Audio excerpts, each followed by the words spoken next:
ازاي نكسب في ماتش العودة؟ ايه التشكيلة الكويسة اللي كولر ممكن يلعب بيها؟ حبايبي الاهلاوية، كلنا عارفين ان النادي الاهلي عبر السنين اللي فاتت كان سيء في دور المجموعات، والسنة دي برضو النادي الاهلي كان سيء في دور المجموعات، بس الاهلي كالعادة بيفاجئنا وبيصعد من دور المجموعات، بيصعد بالعافية. وكلنا بنبقى قلقانين ان النادي الاهلي هيصعد، لا مش هيصعد، لا النادي الاهلي بيصعد واول ما بيدخل الادوار الاقصائية محدش بيقف في وشه. كلنا عارفين السنين اللي فاتت النادي الاهلي صعد بالعافيه وخدنا البطوله مرتين، والمره الثالثه اتكوست عشان تضيع من النادي الاهلي.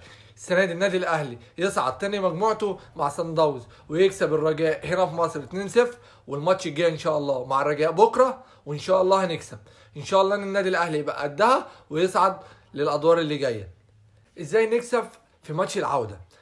ايه التشكيله الكويسه اللي كولر ممكن يلعب بيها؟ ايه الاداء اللي كولر ممكن يلعب بيه؟ هل كولر يضغط من قدام ولا كولر يقعد ورا ويلعب على الهجمه المرتده؟ كل اللي احنا طالبينه من كولر، احنا كسبانين 2-0، يعني التعادل لصالحنا، 1-0 لصالحنا. برضو احنا مش عايزين ندخل فينا اهداف، يعني لو جبنا جون في الاول ده هيريح الدنيا كلها. طب نلعب ازاي؟ هنلعب منطقه دفاعيه، هندافع وهنلعب على الهجمه المرتده لان هم عايزين يعوضوا، فهيبقى ضاغطين عليك.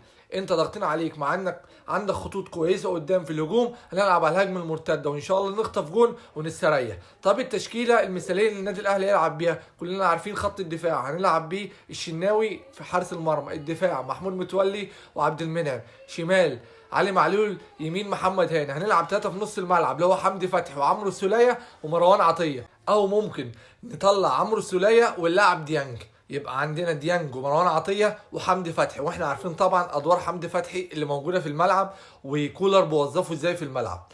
غير كده هنلعب قدام حسين الشحات، بيرسي تاو، قدام كهربا. طبعا كهربا يحاول يضغط شويه، او ممكن نلعب محمد شريف لان محمد شريف بيحب يضغط على الدفاعات كويسه، فعنده سرعه وعنده ضغط على الدفاعات. ده التشكيله الاساسيه اللي ممكن الاهلي يلعب بيها. الاهلي يلعب على الدفاع ويلعب على الهجمه المرتده، وان شاء الله نكسب زي السنه اللي فاتت. نعيم على الاهلي، جحيم على الرجاء، وعبد المنعم يعملها تاني، وان شاء الله نصعد للادوار اللي جايه. وان شاء الله الاهلي في النهائي وهيلاعب سان داونز، وهناخد بطارنا من سان داونز، بس بطارنا هيبقى ببطوله مش اقصاء ولا اي حاجه. يلا سلام.